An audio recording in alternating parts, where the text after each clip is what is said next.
Монгол бүхэн гэргийн дуунд их дуртай.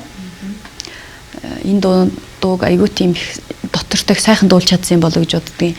Ардын дуунаас гэвэл би харт урган хамжаар дуунд их дуртай. Харт урган хамжаар бол намайг ардын дуу дуулдаг уран бүтээлч гэдэг тодтгсон уран бүтээл. Миний хамгийн баг анхны дуу. Хамгийн том тайз гэх юм бол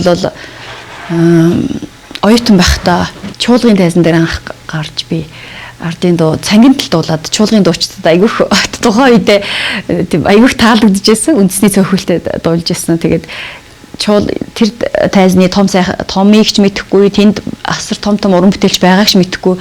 Зүгээр л цагаахан оюутан очиод задгай хоолоогоор анх удаа би тэнд нэг ардын дуу дуулж байсан. Улаан торгоо ут гэдэг дуу дуулаад тэр бол миний хамгийн том тайз юм болоод би өөрөө бол яг удмын одоо дуучин гэж бол өөрийгөө хэлж болно. Яагаад гэвэл миний аавын талынхан бол мундаг сайхан авьяастай хүмүүс байдаг. Дуулж хуурдах, хөөмийлэх, дуулах тий энэ арга барилыг бол маш сайн суралцсан. Өөртөө л ийм тийм удмын одоо ген яваад байгаа. Тэгээд олон сайхан дуучид бол манай удмаас төрж байгаа. Би бол аавыгаа дуурайж аавынхаа ах дүүсийг одоо син авьяасыг өвлсөн ийм дуучин гэж би боддог. Тийм болохоор миний араас одоо намайг төрж гарч ирж байгаа олон одоо дуучид гарч ирж байна. Тийм болохоор ялцчгүй бид нар бол удмын дуучид олон танигдаад уран бүтээл хийгээд явж байгаа нь бид хэд болохоос биш бидний арталт бол ер нь одоо урлагийн одоо маш том бааз байгаа гэж хэлж байна. Даваа гэж хүний үр хөвгтэй дотроос бол миний араас одоо дуучин Гансавд гэж дүү маань байгаа. Дуучин Уран Заяа гэж хоёр дүү маань байгаа. Энэ хоёр минь хоёлаа миний одоо төрсөн ах нарын хүүхдүүд. Тийм болохоор миний ач болдог. Би бол авах их чинь. Тэгээд бас олон түмэнд Булдруу гэж нэрээр танигдсан хөрхөн төр мандахтай хамтарч дуулдаг. Өсгөрээдүү гэж хүү байгаа. Тэр хүү маань бас нэг төрсөн ахын маань хүүхэд. Тэгээд сүүлийн үед бас соёл урлагийн их сургуулийн Даян гэж бас нэг дүү маань төгссөн. Кино урлагийн чиглэлээр жүжигчний мэргэжлэр бас нэг төмөш гэж бас нэг ач дүү маань Булдруугийн их чинь баггүй. Бас сурч байна. Тэгээд авга ах маань Азийн одоо аврах хөмөч Зундөө гэж бас ах маань байдаг. Тэгээд ер нь бол ингээд бодглохлоор авьяастай ийм тал бүрийн авьяастай хүмүүс их олон байгаа. Хүмүүс аавын маань удамд одоо манай үеэл болох дуурийн театрын дуучин байсан Батминд гэж ах маань бас манай удмын бид нар одоо үеэлүүд Бааст гэж ахынхаас Батбаяр гэж дуучин төрсөн бас Батболд гэж одоо авьяаслаг монголчуудад баруун нутгийн дуунуудыг дуулдаг ийм мундаг авьяаслаг залуучууд төрж гарч байна. Тэгэхээр бид нар бол удамдаа бол олон сайхан авьяаснуудтай ийм усууд. Тэгээд яг хоо энэ сайхан угуудмыг дагаад ч гэдэг юм уу те дандаа нэг тийм урлагтай холбоотой урлагийн одоо хүмүүс бас манай одоо удамд бас ирж одоо хөргөн бэр болох жишээтэй. Тэгээд бас нэг тийм урлагийн тийм нэг тийм гоё авшигтай тийм уг удам юм болоо да гэж би боддгийг. Тэгээ аав маань 2000 онд одоо бурхан болсон. Тэгээд миний аав одоо Бүхарт өмнө урлагийн их наадамд аймгаа төлөөлж Улаанбаатар хотод дандаа уртын дуу дуулдаг байсан ийм хүн байсан. Тэгээд Увс аймгийн Тис сумын наадмыг бол миний аавгүйгээр төсөөлхийн аргагүй байсан. Яагаад тэгэхээр аав маань морийг нь цоллно, уртын дуугаар наадмаа нээдэг. Тэгээд бөхөө цололдог, морио цололдог ийм авьяастай хүн байсан л да. Тэгээд би багада аавынхаа дагаад одоо сумынхаа наадамд аавынхаа мотоциклын наартал сундлаад очиж аавынхаа наадмыг одоо сумынхаа наадмыг уртын дуу ашиглуулад нээж яхад би хажууд нь суугаад хүлээгээд байж идэг, хошуур хийдэд хүлээж идэг байсан. Тэгэхээр их сайхан дурсамж байдгийн аав битэрийн хооронд. Ижи маань одоо хэрвээ байсан бол 85 хүн байсан байх. Сум орон нутагта нэр хүндтэй малчууд минь маш их олон одоо дээр үед нэгдэлт их олон мал нийлүүлдэг тийм мундаг одоо тийм малчин айлын охин байсан юм байна лээ. Тэгээд ээж маань Увс аймгийн 100 говь сумын харьяат юм хүн маш сайхан одоо үзэсгэлэнтэй, дахим шүргсэн урт төстэй, гэрэлцэн цагаан царайтай их сайхан нүд хөмсг болсон сайхан бүсгүй байсан. Тэгээд аавтаа минь ханилж ингээд 14 хүүхэд төрүүлж өсгсөн сайхан хүн байсан. Тэгээд манай аав чинь аавынх чинь агент айл байсан. Тэгээд ээж маань агент хийдэг, аав маань сумын одоо тоо бүртгэж хийдэг ийм хоёр хүний дундаас л ийм олон сайхан үрсад үүссэндээ тэгээд ээж маань зөвхөн аавын чинь таалыг дуурайж та нар дуулж байгаа юм биш ээ. Миний удам чи их сайхан дуулдаг, би чинь бас их зөв аялдаг, сайхан дуулдаг хүн байлаа гэж ээж маань хэлдэг байсан.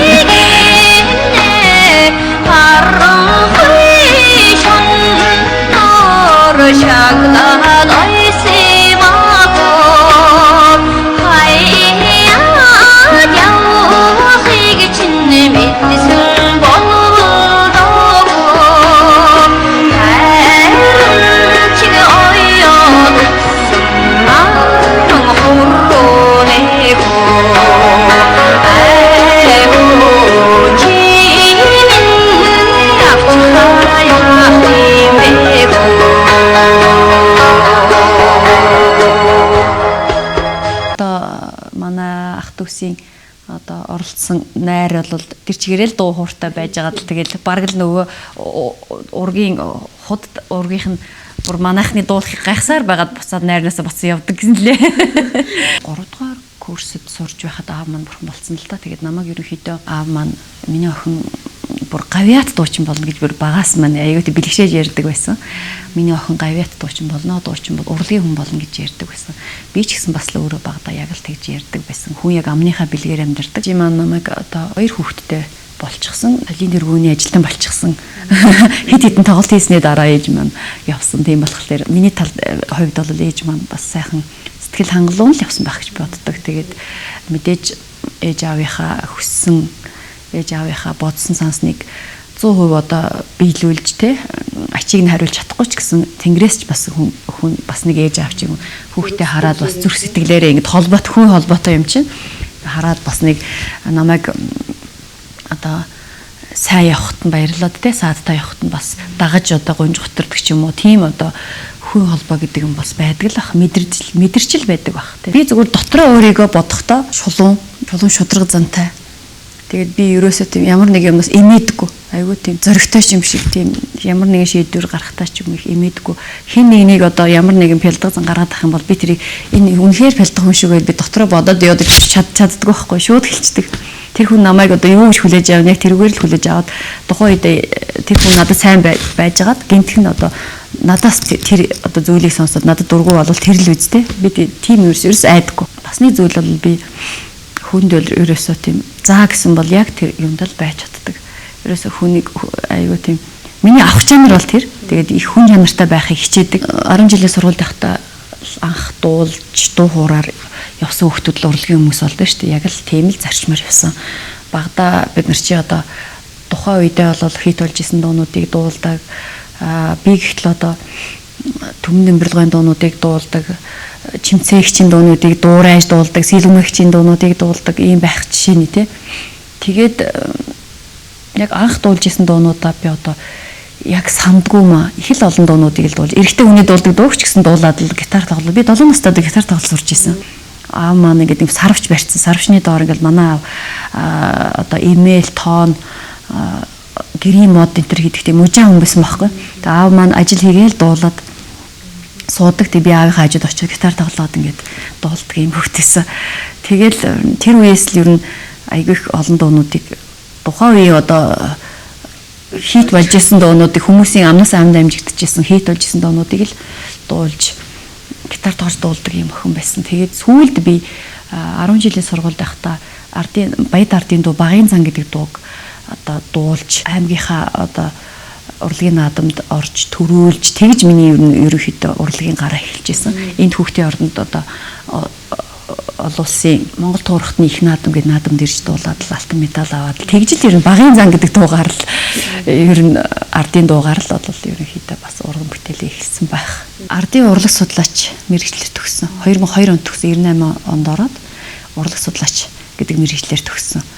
2002 онд сургуулаа төгсөөд 2003 онд би чи нөхөртэйг суусан. Одоо тэр үед чи одоо за сургууль төгссөн л бол төгсөөл баг хүнтэй суух хэрэгтэй гэсэн тийм ойлголттой байсан юм байна. Тэгээд би тэр одоо ойлголтоороо ч юм уу ер нь тэгэл нөхөртэйгөө 2003 онд хоёлоо гэрлээд тэгэл 4 онд бид хоёр том хүүгээ төрүүлээд тэгээд тэр үед чинь би мэрэгжлийн дуучин болоогүй. Тэгсэн мөртлөө яг судлаачаар яасан ч гэсэн төгссөн ч гэсэн тухайн үедээ Монгол Улсын их сургуулийнхаа хамаг дууган дуулдаг тий урлагаар явчихсан хамт давхар дуулаа явцсан тийм оюутан байсан байхгүй. Тэгээд 2004 онд юу яасан хүүхдээ төрүүлээд би соёл урлагийн их сургуульд очиж шалгалт өгөөд тэгээд яг урлаг судлаачаар төгссөн болохоор тэр ноот энэ тэр одоо бидний мэрэгжлийн сургуульд ордог мэрэгжлийн хичээлүүдийг нь би Монгол Улсын их сургуульд үзчихсэн орж байгаа байхгүй. Багада би чи айгүй их тийм аманцар айгүй их тийм мөрөөдмтгий охин байсан. Тэгэл маш их зүйлийг мөрөөддөг, маш их зүйлийг боддог. Тэр болгоноо ингээд аав ээж ах дүүстэй ярьдаг, найз нөхдөдтэй ярьдаг. Тэгэл тэр мөрөөдөлтөд автаад л ингээд тийм их тийм мөрөөдмтгий тийм охин байсан. Тэгээд яг л одоо миний багын одоо ярьж хэлжсэн бүх зүйл миний амьдралд яг ингээд биелээд яваад байгаа аюу сайн. Тэгэхээр бас их амны бэлгээрээ амьдарч байгаа хүн гэж би бол өөрийгөө хэлнэ. Яагаад тэгэхээр би дуучин болно гэд би дуучин болсон. Тэгээд бүх хүнтэй суун би тэгж амьдран тийм амьдралтай болно гэд бүх зүйл ингээд яг ингээд миний хийснээр болоод яваад байгаа байхгүй аюу өөрөө. Тэгээд одоо хайлсан нөхрийгөө бол тэр үедээ танихгүй мэдэхгүй юм чи яг энэ хүнийг гэж бол мэдэхгүй л байсан л та. Тэгээд яалтчгүй л амныхаа бэлгээр би бүх хүнтэй суусан. Тэгээд одоо бид хоёр чинь амьдрал 18 дахь жилдээ амьдарч байна. Том хүү маань одоо эх жил 12 дахь анги төгсөх гэж байна. 18 том хүү маань 18 нас хүрч байна. Өнгөрсөн жил бас нэлхтэй болсон. Бурхнаас олон насны зайтай юм 3 хүүхэд надад заяасан. Тэгээ 2 хүүтэй 1 охинтой.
Ардын дуутай амьдралаа холбоод 20 жил лав болсон байна. Дуучин болно л гэж бодож исэн болохоос яг ардын дууны чиглэлээр явна гэж анх бол бодож байгаагүй. Тэгээд урлаг судлаачийн мэрэгжил, ардын урлаг судлалын мэрэгжил бол яалтч хүнийг ардын одоо дуу хооронд, ардын хөгжим, ардын үндэсний гэсэн бүх зүйлд дурлуулдаг. Тэгээд өөрөө дотор нь ороод номын дууг сонссон учраас одоо энэ чиглэлээр дуулахад надад бас их төхөмтэй сайхан байсан. Ардын дуулдаг хүнийг хараад бол ямар ч одоо монгол хүн энийг за нэг дуулж байгаа ааш аяг тэр хүний нэг үйлдэл нүүр царайны хувирал интерес хараад бол хүний ааш аяг бол тодорхойлж баг болдог. Тэгээд ардын дуу гэдэг бол өөрөө их том айсав. Тэгээд энэ салбарт хамгийн анх хөл тахад тавьж байх үед Монголын урлагт Монголын дууны урлагт бол яг нийтийн дууны үе нэгэн үе бол яг эд гарч ирсэн. Тэр үед бол би 1000 одоо яг олон одоо нийтийн дуунууд дуулаад одоо мэдээж гарч ирэх ч байсан юм уу, үгүй ч байсан юм уу те. Тэгэхээр энэ бас нэг хувь талантай холбоотой асуудал гэж би боддөө шүү дээ. Тэгээд яг тэр цаг үед орон зайд бол ардын гэсэн тодтголтой энэ дууны одоо нөхцөл байдал дутагдсан юм уу байсан. Тэгэхээр тэр орон зайг мэдэрч би бол анх ардын дугаар уран бүтээл хийж гарч ирсэн. Тэгтээ яг нэг тийм залуучуудын эрен үе эхэлж байсан, хөгжлийн үе эхэлж байсан, техник технологийн хөгжил, электронжсэн ийм үе байсан учраас ардын дуунуудаа би дандаа орчин үеийн электрон хөгжимтэй хослуулж дуулж эхэлсэн. Тэр маань их ялангуяа одоо настай дунд үе гэхээсээ илүү залуучуудын сонирхолд их нийцсэн юм уран бүтээлүүд болж ирсэн. Тайз гэдэг зүйл бол хүнийг яг тэр одоо тухайн үед нь бол аз жаргалтай болгодог. Бүх зүйлийг мартаж зөвхөн тэр зүйл рүү анхаарлаа хандуулдаг. Ийм эдчиттэй зүйл. Зовж ийн гээд тайзан дээр гараад тэр одоо дотоод сэтгэлээ зовлонгоор илэрхийлээд авах юм бол миний хийж байгаа уран бүтээл бол үзэгч хүрэхгүй шүү дээ. Тийм болохоор өөрөө урлагийн эдчит бол тэр хитэн дуус ардын дунд бол их хайртай да. Яагаад тэгэхээр нэгт сонин тийм надаас төрсэн хүүхд юм шиг заримдаа санагдаад идэг. Зарим одоо хүмүүс жоохон буруу зөрөө үгийг хэлж дуулах ч юм уу ая аялгууг нь хитрхи эвдээд ингээд буруу зөрөө дуулаад ингээд байхыг сонсохороо би жоохон тийм дотроо жоохон тийм харам сэтгэл төрөөд идэг. Тийм болохоор яагаад юм ардын дуул арт түмний өмч тэгсэн мөртлөө би өөрийнхөө дуусан дуунуудад айгүй тийм эзэн байхыг хичээдэг. Тэгээ энэ маань бас миний мэргэжилтэй холбоотой байх. Ер нь дуу гэдэг бол өөрөө амьсгааны урлаг бас дээрэс нь би бодохдоо ухааны урлаг гэж боддог. Тэгээд амьсгаа зөвхтэй дээрэс нь дууг маш гоё ойлгоод ухаанаар дуулах хэрэгтэй гэж боддог. Хүмүүс бараг 100 орчим уртын дуутай төгсдөг. Соёл урлагийн их сургуулийг би болохоор 20 30 дуутал төгссөн. Яагаад гэвэл би тийм олон дуу дуулж чадахгүй. Ямар ч байсан нэг час хийсэн 20 сайхан уртын дуул сураад төгсөе гэд би багш нартай хэлжсэн. Тэгээд яалтчгүй л нэг 20 дуутай төгссөн. Тэгээд одоохондоо би уртын дуу руу яг тийм зориглож бол ороогүй байгаа.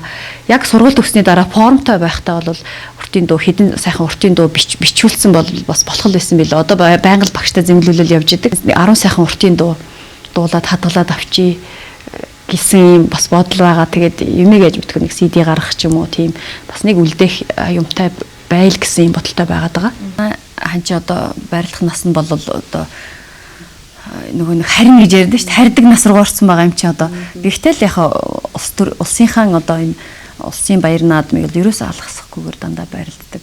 Өөрийнхөө насны хувьд бол үеийн бөхчүүд дотор бол ер нь бол их идэвхтэй сайн барилддаг, бүхийн тоонд ордог. Тэгээд аль бүх зүйл ямар ч ажил юу гэдэг бол яг нэг насны бас нэг тийм хязгаарланд орно шүү дээ. Тийм болохоор одоо бол ерөнхийдөө тэгэл үр хөвгтэй өсгөж хүмүүжүүлэх миний арыг даах ийм л ажилтай байж ах шиг байна. Би чи өмнө дандаа үзэгч байсан бол энэ хүний одоо эхнэр болсноос хойш одоо сүүлийн нэг 10 одоо бид нар чи ханилаад 18 жил гэдэг чинь нөхрийгөө нэг эд барилдаж явах үеэс эхлээд ер нь наадам гэдэг зүйл би баг наадмаас сарын өмнө аягүй турдаг гэсэн. Яадаг бол сэтгэл зүйн хувьд баг нөхөр маань тэнд сэтгэл зүгээр унахгүй байх чинь би сэтгэлээр унаад л сэтгэл зүйн хувьд аягүй тийм өөрөө бэлтгэл хийж барилдах байгаа юм шиг тийм сэтгэл зүйтэй болчдөг. Тийм догдлонгуй хүлээсэн тийм байдалтай болчдөг. Тантайгаа ханилсан эхний нэг 10 жил бол наадам гэдэг зүйл миний хувьд маш их тийм чухал аягүй ач холбогдол өгсөн, их догдлсон, хүлээсэн жоохон тийм айдастай тийм баяр болдог гэсэн. Тэгээд ер нь бол наадам болгоныг их сайхан Монгол айлын хувьд бүх дуучин хоёр нийлсэн юм чинь бас нэг бэлгшээлээ бодоод их өргөн дэлгэр сайхан тэмдэглэж олон хүн одоо орон гэрээр минь орж идэ ундаалж те ингэж одоо өнгөрүүлэхийг хичээдэг. Тэгээд одоо ч гэсэн яг энэ уламжлал маань алдагдаагүй байгаа.